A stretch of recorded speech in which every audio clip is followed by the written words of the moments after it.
Hi, magandang umaga.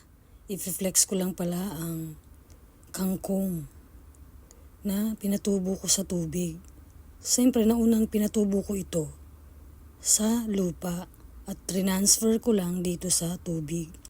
Sayang kasi ang aquarium na hindi na namin ginagamit. Kaya naman, ito na lang ang naisip ko, ang patubuan ko ng kangkong dito sa aking kitchen. Para access na siya. Tulad ngayon, magluluto ako ng sinigang.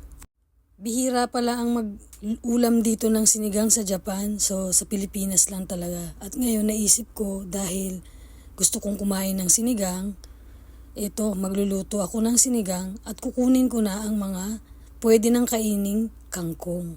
Masyadong mainit pala kasi ang panahon dito sa Japan, kaya dito ko na lang sa loob pinatubo ang kangkong. Tara, magluto tayo ng sinigang.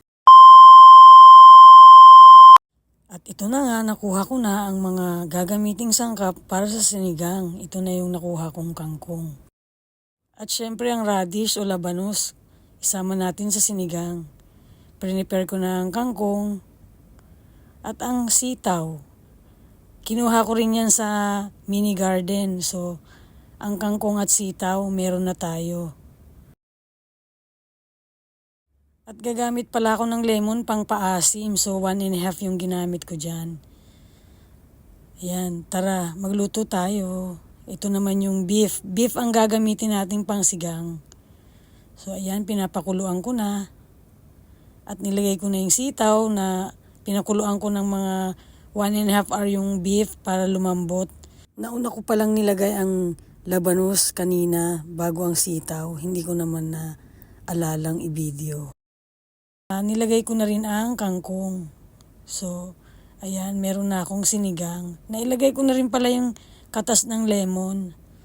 So, meron tayong sinigang ngayong araw na to. Ang ating pananghalian ay sinigang na baka. So, beef ang ginamit ko. Ay, salamat, makakatikim na rin ng sinigang. Wala palang sili, hindi ko nilagyan ng sili dahil wala akong sili. So kahit yan lang, lasang sinigang naman.